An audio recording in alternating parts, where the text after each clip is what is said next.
प्रिय विद्यार्थियों, मैं सुमन धानिया, सहायकाचार्य हिंदी, राजकीय महाविद्यालय पिड़ावा, सुमन हिंदी क्लासेज में आप सबका स्वागत करती हूँ। पिछले वीडियो में हमने आचार्य रामचंद्र शुक्ल जी के करुणा निबंध का सारांश पढ़ा। उसी कड़ी को आगे बढ़ाते हुए आज हम करुणा निबंध का जो पहला पार्ट है उसका अध्ययन करेंगे कि करुणा है क्या। जब बच्चे को संबंध ज्ञान कुछ कुछ होने लगता है तभी दुख के उस भेद की नींव पड़ जाती है जिसे करुणा कहते हैं। आचार्य शुक्ल के अनुसार करुणा किसे कहते हैं कि जब बच्चा छोटा रहता है और उसको जो संबंधों का जब ज्ञान होने लगता है धीरे धीरे, तभी जो दुख के भेद की नींव पड़ जाती है। किस तरह से कि बच्चा पहले यह परखता है कि जैसे हैं हम हैं वैसे ही ये प्राणी हैं, और बिना किसी विवेचना कर्म के स्वाभाविक प्रवृत्ति द्वारा वह अपने अनुभव का आरोप दूसरे प्राणियों पर करता है। फिर कारण कार्य संबंध से अभ्यस्त होने पर दूसरों के दुख के कारण या कार्य को देखकर उसके दुख का अनुमान करता है। यानी आप बच्चों को देखते होंगे कि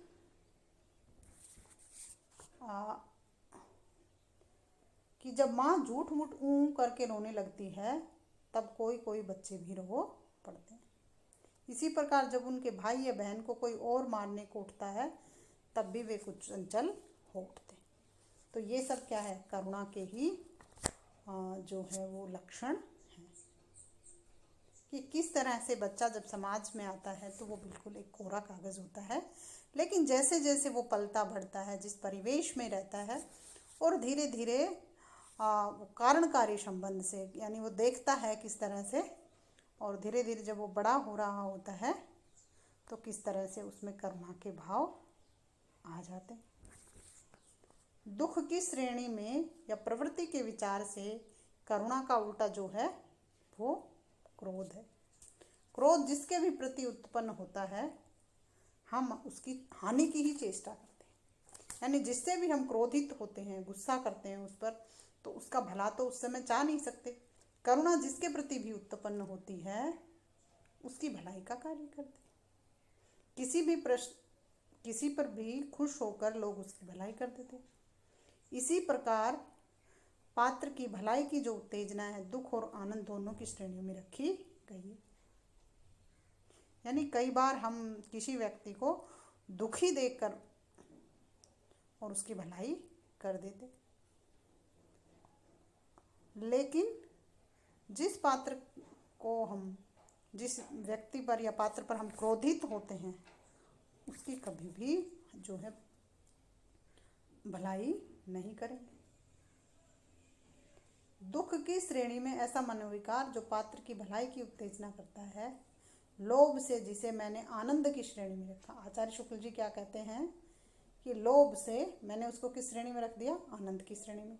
चाहे कभी कभी और व्यक्ति या वस्तुओं को हानि पहुंचाया जाए, पर जिस व्यक्ति या वस्तु का लोभ होगा हानि वह कभी नहीं करेगा।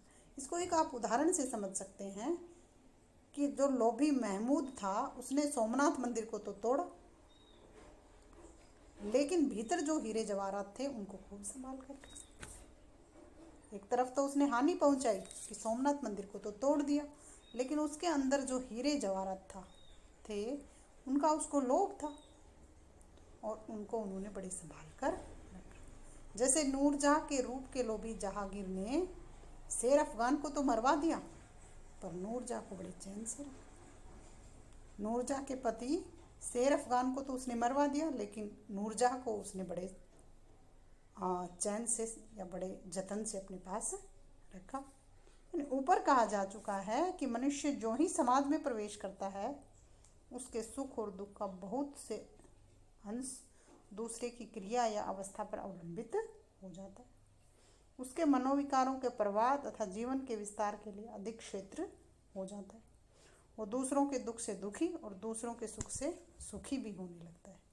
देखना यह है कि दूसरों के दुख से दुखी होने की यह जो नियम है जितना व्यापक है, क्या उतना ही दूसरों के सुख से सुखी होने का भी है। मैं समझता हूँ नहीं। यानी हम दूसरों के दुख से दुखी तो हो सकते हैं, लेकिन दूसरा कोई सुखी हो उससे हर व्यक्ति सुखी नहीं होता। क्यों नहीं होता है? कि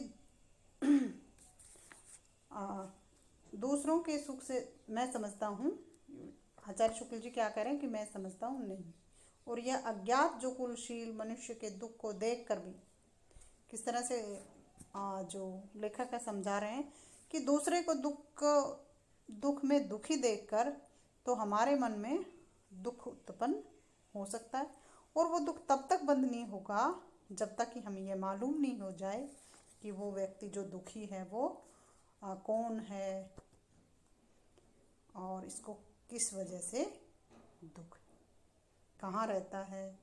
ये सब चीज़ें हम मालूम करना चाहेंगे कि ये इतना दुखी क्यों है। और यह जानकर कि जिसे पीड़ा पहुंच रही है उसने कोई अपराध किया है या अत्याचार किया है तो हमारी दया दूर हो जाए। यानी कोई व्यक्ति बहुत दुखी है, उसको देखकर हम द्रवित हो रहे हैं, दुखी हो रहे हैं, हमारे अंदर करुणा उत्पन्न हो रही, लेकिन जैसे ही हमें पता चले कि जो व्यक्ति दुखी हो रहा है वो अत्याचारी है या उसकी वजह से ही उसको पीड़ा पहुंच रही है, उसने अपराध किया है, तो हमारी जो करुणा हमारे अंदर उत्पन्न हुई थी वो दूर हो जाती है, कम हो जाती है। ऐसे अवसर पर हमारे ध्यान के सामने ये अपराध या अत्याचार आ जाता है या किस तरह से उस व्यक्ति ने अपराध किया, तो अपराध का दंड तो उसे भुगतना ही होगा।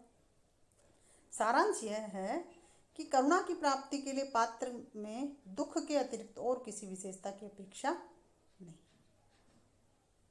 पर आनंदित हम ऐसे ही आदमी के सुख को देखकर होते हैं जो हमारा सगा संबंधी हो या फिर वो बहुत ही सज्जन हो, सीलवान हो, चरित्रवान हो, या समाज का कोई मित्र हो, हितकारी हो, उसी को हम सुखी देखकर हम भी सुखी होते हैं। जिसको हम नहीं जानते वो भले ही कितना ही सुखी हो, हम उसके सुख में सुखी नहीं होते हैं, लेकिन हाँ दुखी हम दूसरे के दुख में हो जाते हैं। जो ही किसी अज्ञात व्यक्ति का लाभ या कल्याण सुनने से हमारे हृदय में किसी प्रकार के आनंद का उदय नहीं होता है। इससे क्या प्रकट होता है कि दूसरों के दुख से दुखी होने का नियम तो बहुत ही व्यापक है, पर दूसरों के सुख से सुखी होने का नियम उसकी अपेक्षा परिमित है, सीमित है। इसके अतिरिक्त दूसरों को सुखी देखकर जो आनंद होता है उसका न तो अलग से नाम रखा गया है और न ही उसके वेग की या उसमें वेग होता है या प्रेरणा होती है, पर दूसरों के दुख के परिज्ञान से जो दुख उत्पन्न होता है वह करुणा, दया आदि नामों से पुकारा जाता है और अपने कारणों को दूर करने की उत्तेजना करता है। यानी इस तरह से आप इसको समझ सकते हैं कि किसी भी व्यक्ति को दुखी देखकर हमारे अंदर जो दया उत्पन्न होती है उसी को करुणा कहते हैं। और हम दुखी तो किसी अनजान व्यक्ति के दुख को देखकर भी हो सकते हैं, लेकिन सुख में किसी को देखकर सुखी होने का जो ये परिमित है, सीमित है कि दूसरों को सुखी देखकर हम सुखी हों। हम किसको सुखी देखकर सुखी होंगे? जो हमारे मित्र होंगे, हमारे संबंधी होंगे, या फिर वो समाज के कोई बहुत ही हितकर लोग होंगे, उनको देखकर ही हम सुखी होते हैं। लेकिन दुखी देखकर किसी भी अनजान व्यक्ति के दुख को देखकर भी हम द्रवित हो सकते हैं। जबकि अज्ञात व्यक्ति के दुख पर दया बराबर उत्पन्न होती है तब जिस व्यक्ति के साथ हमारा अधिक संसर्ग होता है, जिसके गुणों से हम अच्छी तरह से परिचित हैं और जिसका रूप हमें भला लगता है, उसके उतने ही दुख पर हमें अवश्य अधिक करुणा। यानी किस तरह से शुक्ल जी समझा रहे हैं कि अनजान व्यक्ति के दुख को देखकर जितनी हमारे अंदर दया द्रवित होगी उससे कहीं अधिक हमारे जो जानकार हैं उनको दुख में दुखी देखकर उत्पन्न होगी। किसी भोली भाली सुंदर रमणी को, किसी सच्चरित परोपकारी महात्मा को, किसी अपने भाई बंधु को दुख में देख हमें अधिक व्याकुलता होगा। और करुणा की तीव्रता का सापेक्ष विधान जीवन निर्वाह की जो सुगमता और कार्य विभाग की पूर्णता के उद्देश्य से समझना चाहिए। यानी जो करुणा है वो भी, उसका जो वेग है वो भी कम ज़्यादा हो सकता है। यानी जिस व्यक्ति को हम नहीं जानते हैं उसको दुख में देखकर तो जो हमारे अंदर करुणा तो उत्पन्न होगी, लेकिन उसका वेग उतना तीव्र नहीं होगा जितना कि हमारा कोई जानकार है और वो दुख में है, तो उसको देखकर हमें अधिक जो है वो करुणा उत्पन्न होगी। मनुष्य की प्रकृति में शील और सात्विकता का आदि संस्थापक यही मनोविकार है। यानी करुणा ही वो मनोविकार है जिससे मनुष्य के प्रकृति में, मनुष्य में शील, धैर्यशीलता और सात्विकता, शुद्धता का जो संचार है हमारे अंदर करुणा की वजह से हुआ। जिस मनुष्य में जितनी अधिक करुणा होगी वो उतना ही चरित्रवान होगा, धैर्यवान होगा। मनुष्य की सज्जनता या दुर्जनता अन्य प्राणियों के साथ उसके संबंध या संसर्ग द्वारा ही व्यक्त होती। यानी मनुष्य कितना सज्जन है या कितना दुर्जन है, दुष्ट है, ये करुणा के द्वारा ही पता चलता है। यदि कोई मनुष्य जन्म से ही किसी निर्जन स्थान में अपना निर्वाह करे, उसका कोई कर्म सुजनता या दुर्जनता की कोटि में नहीं आएगा। उसके सब कर्म कैसे होंगे? निर्लिप्त होंगे, बिना किसी भाव के होंगे। और संसार में प्रत्येक प्राणी के जीवन का उद्देश्य दुख की निवृत्ति और सुख की प्राप्ति है।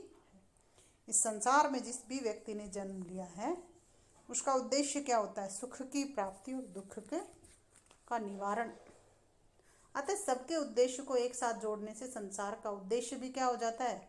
सुख की स्थापना और दुख का निराकरण। अतः जिन कर्मों से संसार के इस उद्देश्य का साधन हो वे उत्तम है। यानी संसार में जिससे सुख आए, खुशियाँ आए, वो साधन उत्तम है। प्रत्येक प्राणी के लिए उसमें भिन्न प्राणी संसार है। यानी इस तरह से कह सकते हैं कि कोई व्यक्ति, एक व्यक्ति के लिए तो वो व्यक्ति हो सकता है, लेकिन किसी दूसरे व्यक्ति के लिए वो उसका पूरा संसार। हमारे भाई बंधु या हमारे पिता, हमारे पति, ये हमारे किसी हर और के लिए तो वो एक व्यक्ति हैं, लेकिन हमारे लिए वो पूरा संसार है। कृपा या अनुग्रह से ही में भी दूसरों के सुख की योजना की जाती है, पर एक तो कृपा या अनुग्रह में आत्मभाव छिपा रहता है। उसकी प्रेरणा से पहुंचाया हुआ सुख एक प्रकार का प्रतिकार है। यानी हम किसी पर कृपा करते हैं तो उसमें एक प्रतिकार इस तरह से हो सकता है कि हम लोभ की वजह से, मान सम्मान के लिए या फिर अपनी प्रसिद्धि के लिए किसी पर कृपा करें, तो इसमें एक प्रतिकार भाव छिपा होता है। दूसरी बात यह है कि नवीन सुख की योजना की अपेक्षा प्राप्त दुख की निवृत्ति की आवश्यकता अत्यंत आवश्यक है। दूसरे के उपस्थित दुख का अनुभव अपनी तीव्रता के कारण मनोविकारों की श्रेणी में माना जाता है, पर दूसरे भावी आचरण या दूसरे के संभाव्य दुख का ध्यान, जिसके द्वारा हम ऐसी बातों से बचते हैं जिसके कारण दूसरों को दुख पहुंचे, शील या साधारण सद्वृत्ति के अंतर्गत समझा जाता है। यानी आचार्य शुक्ल जी कह रहे हैं कि दूसरों को का जो दुख है दूर करना और दूसरों को दुख न पहुंचाना, इन दोनों का निर्वाह करने वाला नियम न पालने का दोषी हो सकता है, पर दुखशीलता या दुर्भाव नहीं।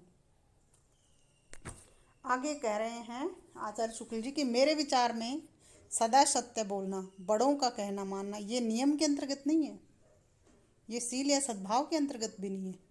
झूठ बोलने से बहुधा बड़े बड़े अनर्थ हो जाते हैं। इसे से उसका अभ्यास रोकने के लिए नियम कर दिया गया है कि किसी व्यवस्था में झूठ बोला ही न जाए। हाँ, आचार्य शुक्ल जी के अनुसार कि सत्य बोलना या बड़ों का कहना मानना ये कोई नियम नहीं है। ये इसलिए नियम बना दिए गए कि बहुत अधिकतर झूठ बोलने से बहुत सारी जगह अनर्थ ही हुए, तो इस वजह से झूठ न बोलने के ये नियम बना देगी। लेकिन कई बार क्या होता है कि एक झूठ 100 सच से भी बड़ा होता है। कहाँ होता है वो? अगर किसी की इज्जत का सवाल है, किसी की मान का सम्मान है, तो वहाँ बोला गया झूठ भी सोच सच से भी बड़ा होता है। और